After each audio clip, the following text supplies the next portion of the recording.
Hello and welcome to the programme. Yes, good evening. Coming up tonight. In the firing line, the violent streets which have become no-go zones for these Yorkshire cabbies. I'm in Newark, where more than 1,000 Reform supporters are waiting to welcome the latest defector from the region, Robert Jenrick. After being named Britain's shoplifting capital, we find out how small traders in Leeds are hitting back.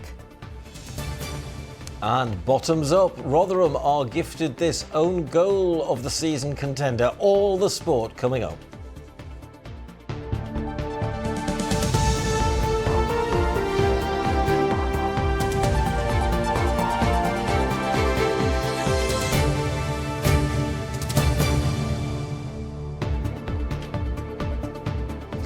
First tonight to claims that parts of Sheffield have effectively become no-go zones for taxi drivers who say they're working under the constant threat of being attacked. Over recent weeks, cabbies have reported a worrying rise in gangs of young people, sometimes wearing balaclavas, hurling bricks and stones at their cars. Well, they're now demanding action from the police to keep them and their passengers safe. Ben Basin has our top story tonight. A brick through the back window of a black cab. An Uber pelted with stones. In recent weeks, taxi drivers in Sheffield say they and their vehicles are increasingly becoming moving targets for missiles. And it's only a matter of time before someone gets seriously hurt. So we are very scared. We're working under a very, very tremendous, scary environment now. Mahmood fell victim when he was taking an elderly lady home. I could see 3-4 kids on the bikes, but I thought they were just on the bikes. It was dark. And then suddenly a brick come flying on my windscreen and the lady starts screaming. So instead of stopping, I just put my foot down. We're scared. Probably we're scared working. Next time, you don't know, it can come through the window. And Mahmood's story is far from unique. I was driving up West Street and I got stones thrown at my vehicle. As I looked to the left, there was 7 young lads, all with balaclavas on, covering their faces. Very intimidating. Half an hour later, I was driving down another street in the city centre. Same thing happened again, another stone. Since Christmas, drivers say the number of incidents is getting out of hand. Many are now refusing to work at night and say they avoid certain parts of the city altogether. We have been complaining to numerous times to the police. That response is absolutely next to nothing. Nobody's helping us. And we are there to support our local community and take people to home safely. And if we're not safe, we can't provide the safety to anybody else. So that is our message. Please help us to tackle this problem, because enough is enough. We want the police to be there at the hotspots, at the times when this is happening, to show a visible presence to deter people. We want to get the message out there to families as well. If you don't know where your children are on an evening and you think they might have been involved in this, speak to them. It's not acceptable what they're doing. South Yorkshire Police say where they've had reports of taxi attacks, they've drawn up patrol plans to act as a deterrent to those involved in antisocial behaviour. Meanwhile, taxi drivers are often having to fork out hundreds of pounds on repairs when they're targeted. They hope the police can turn the tide of attacks before serious injuries are the true cost of this violence. Ben Mason, ITV News, Sheffield. Well, next tonight, our region's newest Reform UK MP is meeting party supporters tonight after his defection from the Tories last week. Yes, the former Shadow Justice Secretary caused shockwaves on Thursday when, hours after being sacked by Conservative leader Kemi Badenoch, he announced that he was teaming up with Nigel Farage. Well, tonight he's with his new boss at a rally in Newark, and our political correspondent Fred Dimbleby is live there for us this evening. And Fred, what's this event all about? Well, look, this party is definitely having a celebration tonight. But I think what's important for them is now to show that they have a broad array of representatives. There are MPs here, including Lee Anderson, the Ashfield MP, of course, himself a former Conservative. Robert Jenrick is here. There are council leaders here. They're saying we are a mature party. This night is also, though, about showing that those two men, Nigel Farage and Robert Jenrick, can work together, that they won't get into arguments, that there won't be infighting as some have warned. Robert Jenrick has told me tonight that he does not have leadership ambitions. He does not want the top job. He also defended not holding a by-election here in Newark. This is what he had to say. Robert Jenrick, are you the next leader of Reform? I thought by joining Reform I'd got away from all the speculation about leadership. Look, Reform has a very strong leader in Nigel Farage, and that's what the country needs right now. You want somebody who's been consistent on the big issues, like immigration, for a very long time, so we can actually sort this country out and put it on a stronger path for the future. We think Britain's broken, but the Tories and Labour, they don't. Your majority decreased in the last election by 33%. Is the reason that you're not going for a by-election here because you're scared you'll lose? No. At the last election, all of the polls, the bookies, said I was going to lose this constituency. I am was the only Conservative MP in the whole of Nottinghamshire and Derbyshire. All of my other colleagues lost. So my constituents know the kind of MP I've always been. But why not and test how I that with a intend to go by-election? forward. Why not Because test nothing's going to change. The issues that I campaigned on then, law and order, lower taxes, secure what may borders, change is you may lose. are the same thing. Now, look, having talked to a lot of my constituents in recent months, at the rugby club, in the pubs, on the high street, I've got a pretty strong sense of their views. There is a way of testing whether your constituency support you, and that's through a by-election. Well, look, what I am going to do is to continue to represent my constituents with vim and vigour every day of the week. And just as I won against the odds last time, I'm confident that I'll be able to maintain their support at the next general election. Robert Jenrick there. Well, in the last few minutes, Fred, you've been speaking to Reform UK party leader Nigel Farage. What's he had to say? Yeah, he was standing right next to me just about 5 minutes ago before he takes the stage and addresses his crowd of more than 1,000 of his party's supporters. I put those same points to him about leadership and about the by-election because he was pretty consistent when he was UKIP leader that Conservative defectors to his party would have to stand in a by-election. He says things have changed. Have a listen. The next leader of your party. I've absolutely no idea. Do you think he has leadership ambitions? I've absolutely no idea. Do you think he wants your job? I've absolutely no idea. Back when you were head of UKIP, you said that if Conservatives defected to your party, they would have to stand in a by-election. Why have you changed your view? That was 12 years ago. So why have you changed your view? Everything's changed. Everything's changed now. There have been so many defections and party changes since that time that standard procedure now is not to have by-elections. But you supported that view only 3 years ago, so it's a pretty quick change. Well, 12 years ago I did, yes. But you said it on GB News 3 years ago. Do you know what? Nobody else does it. We're not doing it. Robert Jenrick has joined. Andrew Rosendale has joined. Others are going to join. And do you know what? Our laser focus is on the elections on the 7th of May this year. Look, this is a party that outwardly facing says, and a senior official said to me tonight, is upbeat, buoyant, vibrant. We now have the Magnificent Seven, talking about the 7 MPs that now represent it in Parliament. But there are difficulties ahead. The next election is in 2029. Can it keep up the motivation? Clearly, it's attracting big crowds like here in Newark tonight. But will that translate into votes and seats come that next general election? Fred Dimbleby live in Newark for us this evening. Thank you. You're watching Monday's calendar. Still to come. It was the later on. And less said about all the grey, gloomy weather. I've got happy news about all the daylight we're gaining at the moment, plus the forecast. Yes, we'll see you shortly, Nick. Thank you. Now let's have a look at more of the day's news. A man charged over the hit-and-run death of a teenager in Paisley Bridge has been charged with 2 further offences. 25-year-old Bailey Chadwick died after he was hit on Lupton Bank when walking home from a night out last July. In December, a 25-year-old man was charged with drink driving and driving without insurance. He's now also been charged with failing to stop after a crash and failing to report a crash. He's due to appear in court next month. Well, the court has heard today that for almost 20 years, the manager of a Halifax children's home used his position to sexually abuse some of the most vulnerable young people placed in his care. Jurors at Bradford Crown Court have been told that a regime of abuse and violence reigned at Skircutt Lodge under the control of Malcolm Phillips from the 1970s to the early 1990s. He faces 12 charges, including rape and indecent assault.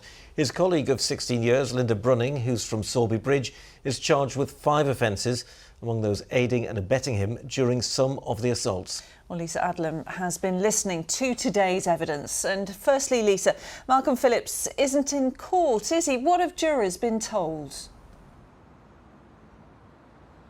No, Lara, he isn't in court. These charges date back as far as 1976, and Malcolm Phillips is now a 92-year-old man. And the judge, Kirsty Watson, told jurors today he's been deemed unfit to stand trial. His will now be a trial of fact. You will have to decide, she told jurors, whether he did the acts with which he is charged or not. Well, those charges, as you say, number 12 in total. They include rape and indecent assault relating to 4 girls and 2 boys at Skircutt Lodge in Halifax between 1976 and 1994. Malcolm Phillips denies them all, but the jury was also told that in 2001, Malcolm Phillips was convicted of sexually abusing 8 female residents at the children's home. His co-accused, Linda Brunning, who's 66 and from Salisbury Bridge, is in the dock. She faces 5 charges of helping him carry out that abuse and 1 charge of indecently assaulting a boy herself. She has pleaded not guilty to those charges. And what has the court heard about what happened at Skircutt Lodge while Malcolm Phillips and Linda Brunning worked there? Well, the prosecutor, Michelle Colborne KC, has described a regime of fear at Skircutt Lodge where for almost 2 decades the sexual abuse of children went on unfettered and unreported against a backdrop of legitimacy.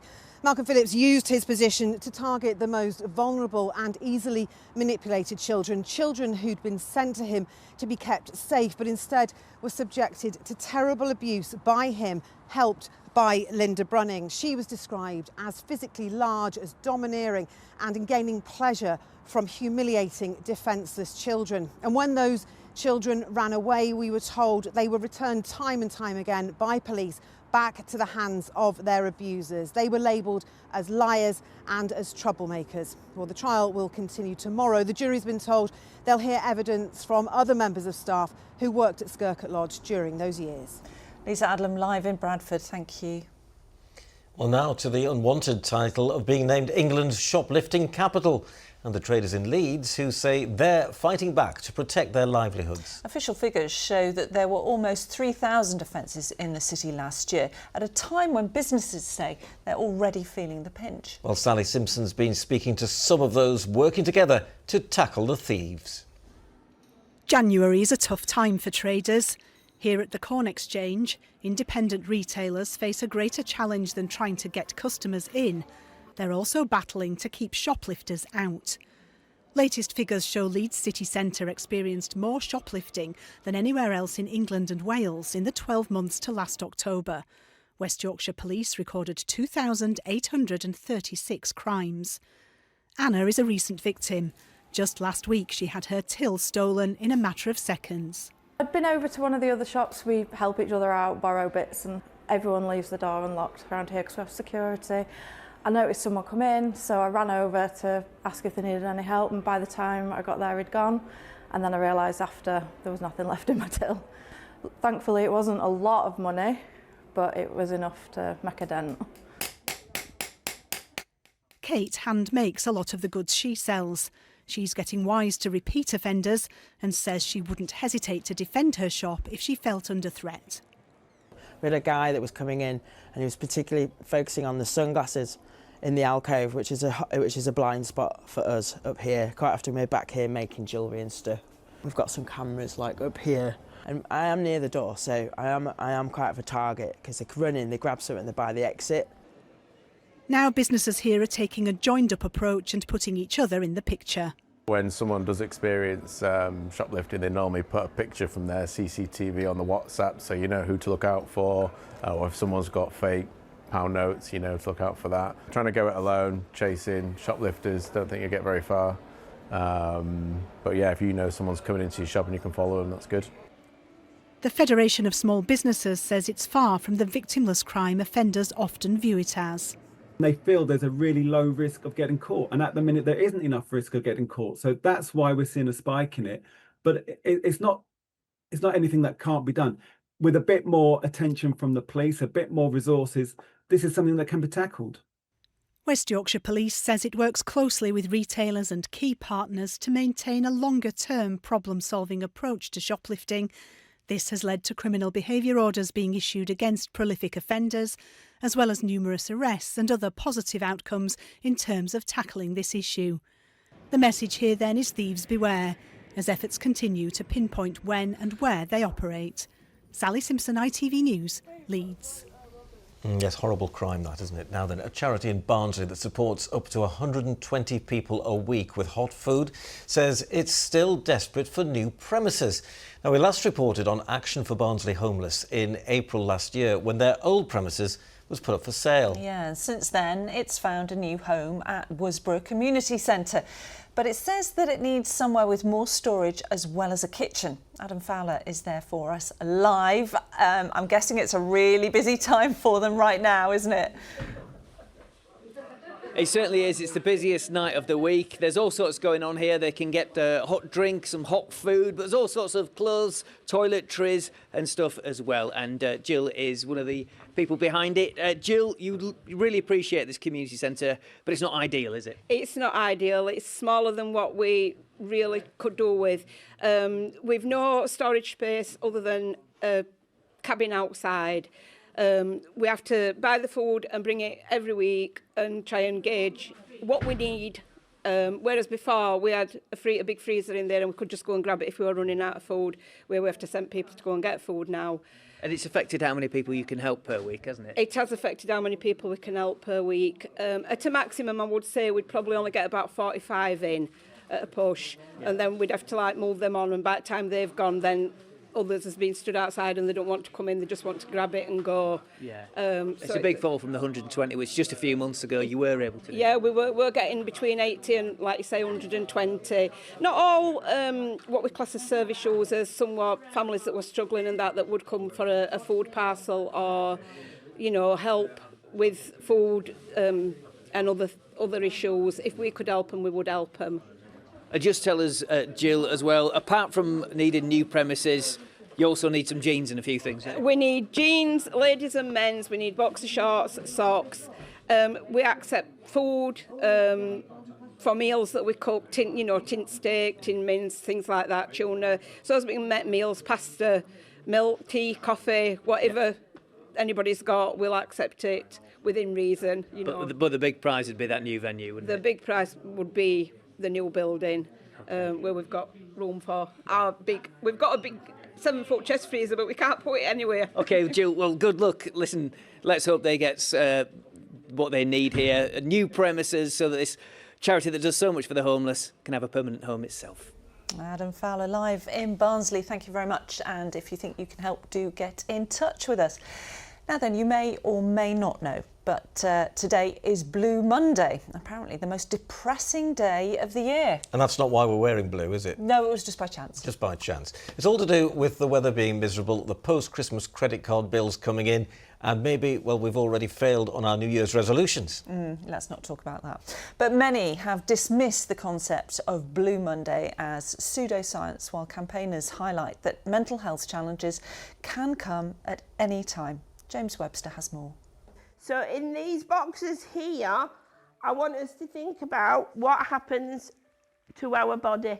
Sharing ideas on dealing with anxiety. We're attempting to learn from each other here, so... This support group in Huddersfield for people who are disabled or neurodiverse was organised by Gemma, who wanted to share her own experience of coping with difficult feelings. It's about looking at positive ways to manage stress and anxiety, but what I also wanted to do is help people recognise what positive traits and skills they've already got, because this is a lovely, unique group and we've got loads of skills, and positive traits already. The session's been timed for January, a month which some people consider even more challenging.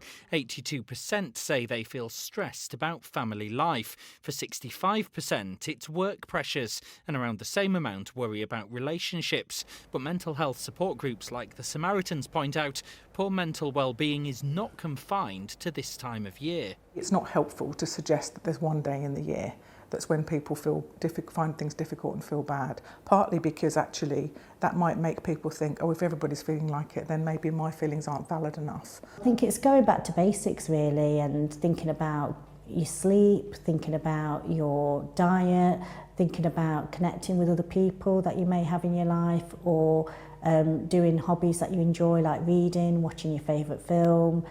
Back at our support session, they've moved on to practical things that could help when things get too much. We're making stress balls with a balloon and some of these jigsaw bits here. I find it relaxing and enjoying doing it. It's something different. I just want to be me in the middle, being happy, to be free, to live life happily. Having autism, well, I'm quite in my own thoughts, but it's always a good thing to learn a bit about how other people see things. When you've got some form of neurodivergence or even disability, it can be quite isolating. There's always a lot of reasons why you can't do something. This group is about how can we make it possible for you to be included. Campaigners hope this month is an opportunity to remind people to think about their mental health and what changes they could make to cope better with how they're feeling. James Webster, ITV News. Right, on to sport now, and Chris is with us. Good evening, Chris. And there'll be a certain football manager, or former football manager, feeling a bit blue tonight. There certainly will, Ian, yeah, but it won't be Huddersfield Town if they didn't change the manager during the season, would it? Lee Grant, the latest to lose his job after a disappointing result on Saturday.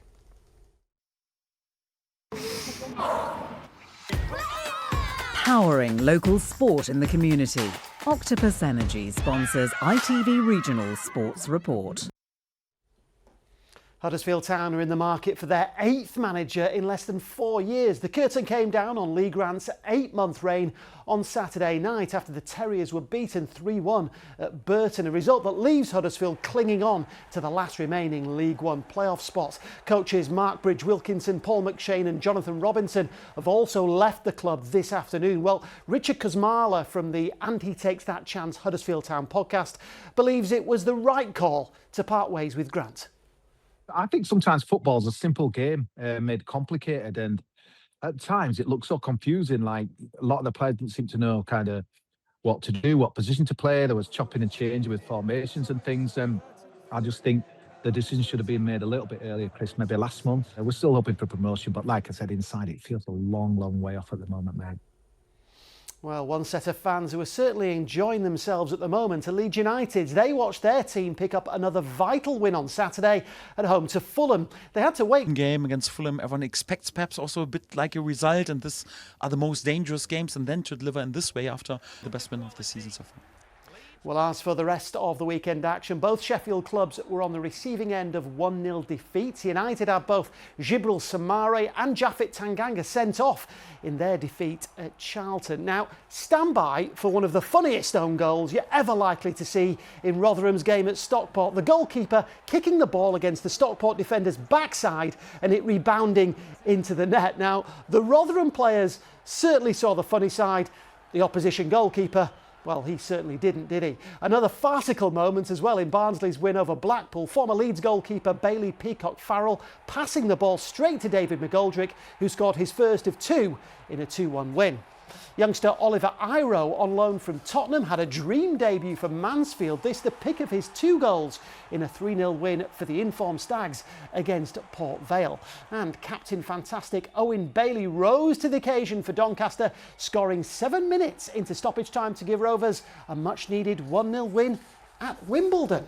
That's the very entertaining football. Chris, what about the rest of the sport? Yeah, Lara, not good news for one of our tennis players at the first Grand Slam of the year. Leeds' Fran Jones had to retire from her first round match at the Australian Open. Now, Fran, who's currently sitting a career best 69th in the world, was in tears at the side of the court after suffering an injury to her right leg. She was one set down when she was forced to call it quits.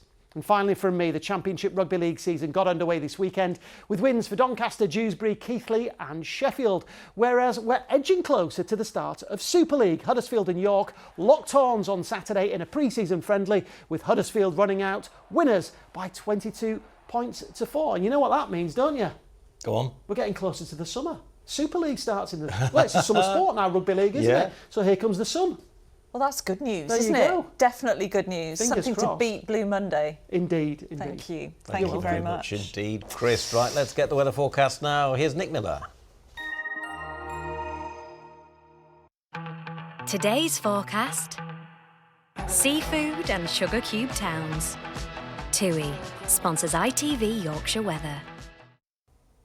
Hello, after such a grey, gloomy few days, all that fog around too. Let's not dwell on this too much. How about we cheer ourselves up with news of how much daylight we're gaining at the moment. Sunrise, sunset tomorrow. This is Leeds, for example, and we jump ahead to next Monday. We've gained an extra 20 minutes of daylight, and more of us noticing that on our commutes now. So we are heading in the right direction. I wish I had some better weather to go with all the extra daylight though, and well, low pressure moving in from the Atlantic, several of them now through the rest of the week, so we are going to see some wet and windy weather around at times too. And although it's mild for much of the week, there is a hint that by next weekend it may just be turning a bit colder. Not set in stone yet, but we'll keep you updated about that. For now, we are on the mild side, but yeah, really grey, gloomy, lots of fog, particularly if you're heading through the Pennine routes, and we've got outbreaks of patchy rain continuing to feed up from the south gradually into tomorrow morning. After a mainly cloudy start, still some poor visibility around, I think conditions will start to improve, visibility improving, the sort of fog clearing away, and there will be a bit of brightness around into the afternoon, helped by a freshening breeze tomorrow, still very much on the mild side at around 8 or 9 degrees. And the first of those wet weather systems will move in tomorrow night, so here it comes. There's another one hard on its heels though into Wednesday, so some rain around by then as well, and of course all accompanied by those stronger winds. So the outlook then takes us into the start of the weekend. Umbrella weather, rain at times, blustery with that. For much of the week it's fairly mild, but could well be feeling colder into next weekend. That's your weather. TUI sponsors ITV Yorkshire Weather. Oh, thank you, Nick. Roll on Tuesday, that's all I can say. And it's good to know, isn't it, that it is actually getting a little bit lighter at long last of an evening. Oh, thank goodness. A little bit. That's it for now. I'll be back at 10:30. Mary is next. A very good night. Bye-bye.